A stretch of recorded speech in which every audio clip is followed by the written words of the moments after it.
Hi everyone, it's time to get back to the basics. The basic supplies that you need for your card making. This is great for beginning crafters or those that might have accumulated a little too much stuff, like myself. So this video is just the basic items I think that you need to create the most fabulous projects in the world. You ready to go see? Let's go. So the first thing you have to have is some kind of acrylic block or stamping tool. These are the acrylic blocks I recommend. They're from Catherine Pooler.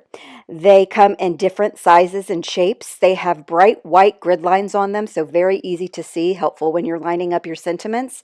They have an indentation along the edges, so you can really hold them with your fingers comfortably, and the corners are rounded, so no, poking yourself with the edges of a block. So I just really like these blocks. Another tool I highly recommend is the MISTI stamping tool. I'm going to link right up here in the right hand corner a video about the MISTI, how to use it, different ways you can use it. It's very, very versatile, but for this particular video, I'm just showing you the basic of how to use it as a positioner. You take your paper and you line it up in place. Usually I nudge it in that right hand corner there. Then I put my stamp down, close the door, and it picks up the stamp. And as long as I keep my paper in the same place, I will get perfect stamping results each time.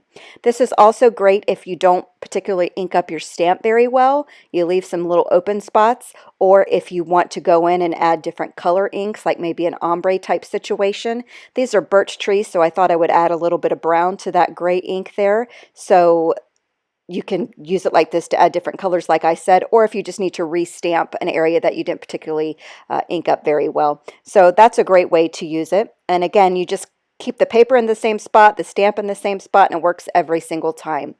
Now, it also works for rubber stamps. Rubber stamps are thicker, so all you do is remove the insert there. That's a little foam insert. Just remove it, and then you just go. Now, how I do it when I'm using a full background stamp is, that is a double-sided Post-it note.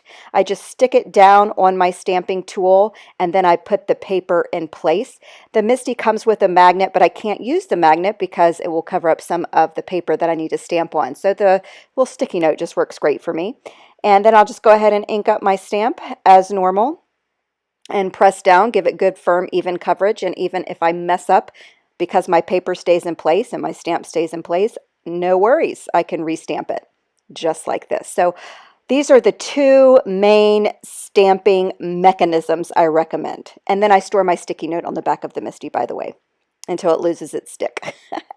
Next up is the Teflon bone folder. I wasn't necessarily sold on this when it first came out, but I am now. So I use it a bunch of different ways. First is how I fold my card panel.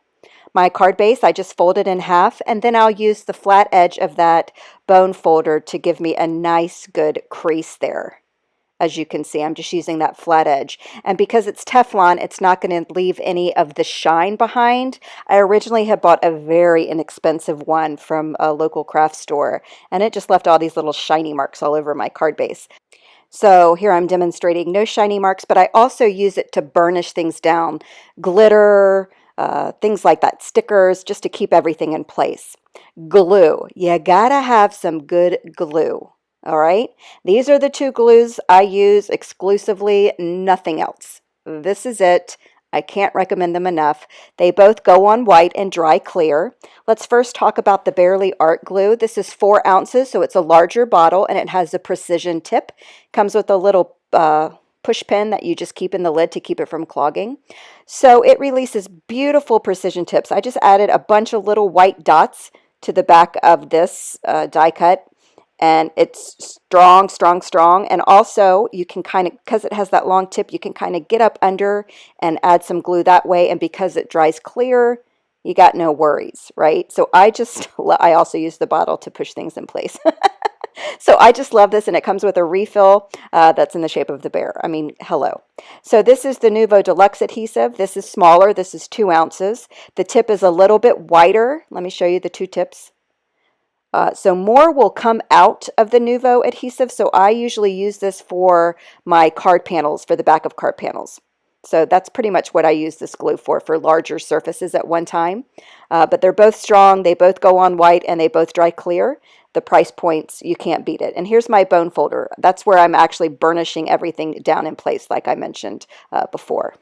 Now, before I finish up, I do want to mention that this video is sponsored by Skillshare. It's a fantastic online platform of everything under the sun. I've just gotten into sewing, and I'm all up in Skillshare looking at the tutorials for sewing. So I highly recommend it. I've got free 2 months for you down below to the first 1,000 people that click on that link, so you can check it out.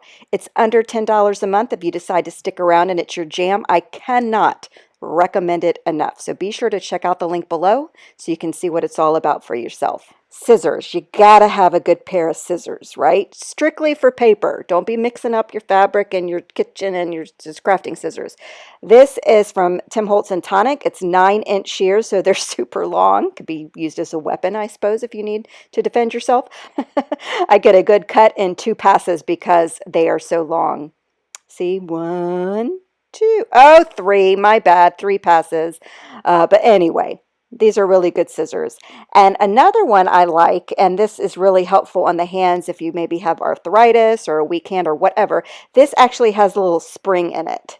And this I use for more precision cuts, but you're able to get up in there and turn it and everything. And because that spring is there, it's really easy on the hands.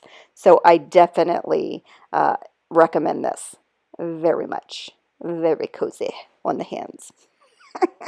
A T-squared ruler. Now this is like a $2, right? But you can use it in so many different. You will pull out this ruler, believe me. So I use it, not only to measure things, but I can straighten out my sentiments if I'm not using the MISTI or if I need a little guidance.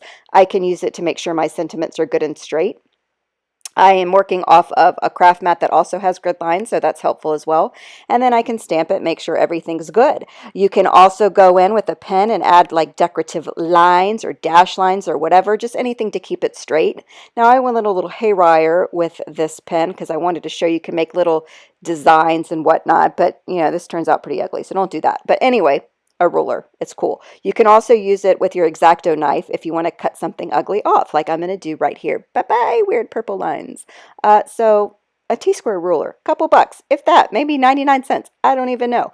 I'll link to what I found below for you, the cheapest one. A paper trimmer, all right? This one I love, inexpensive, good quality. I like the company. They stand behind their products. The arm extends out to 12 inches if you need more cutting space. It's got a wire guide here. We'll take a close-up look at that in just a second. It's got the blades that are inexpensive to replace. They actually have titanium blades that I need to switch to, but inexpensive, love it. And let's take a look at that wire guide. Check out right in between there. You can see exactly where you're cutting, which I cannot tell you how helpful that's been. I've had this trimmer for about 7 years and never had a problem with it. It cuts really great, really great. Love it. Now there are other ones you can get that cut several pieces at one time, maybe a guillotine style, but this is the one that I reach for the most and I just dig it. Black ink. You got to have a good black ink. This is a universal black ink. It's from Memento. You can use it with whatever. I'm going to show you. You can use it with alcohol ink markers. You can't use a pigment ink or anything like that with alcohol ink markers because they'll smear. But here I stamped it and immediately went in with an alcohol marker and I had no bleeding whatsoever. So if you're looking for a good black ink that works with watercolors, alcohol ink markers, whatever, Memento Tuxedo Black's your guy. All right, colored ink. I think, I love colored ink. I use them all the time, and I have had the Catherine Pooler ink since they launched a couple years ago. They're on a foam pad that's raised really high, so I'm able to get very good coverage. They stamp very solid, great for solid stamps, great for sentiments, great for outline stamps. You can get a little good double stamping action going on right here. I just wanted to demonstrate it with a solid stamp because solid stamps are hard. There's no joke, especially this particular stamp because it has words etched out on the inside. So this ink handles that kind of stuff really, really well. And they come in a bazillion different colors. There's a party line. There's a spa line. I love it. You got to have some colored ink. You know what I'm saying? And last but not least, white cardstock. Nina Solar White's my jam. I got 80 pound and 110 pound. I use the 80 pound for my card panels and the 110 pound if I need a little bit thicker, like for a card base or a die cut or something like that. You can buy them in reams, which I do because it's 250 sheets and lasts forever, or you can buy them in smaller packs. I'll link to options below for you as well. So there you have it. This is my essential kit for card making. These are what I think are the minimal products that you'll need, in addition to stamps, of course, but that's a personal style. So in addition to stamps and maybe dies, totally up to you, this is all I think you need to get started. So if you're a beginner and you want to get into it, this is what I recommend. If you're an expert and you've accumulated too much stuff and you need to get rid of stuff, hey, this is, I feel ya. I'm there. I do that. I got so much stuff, it's not even funny.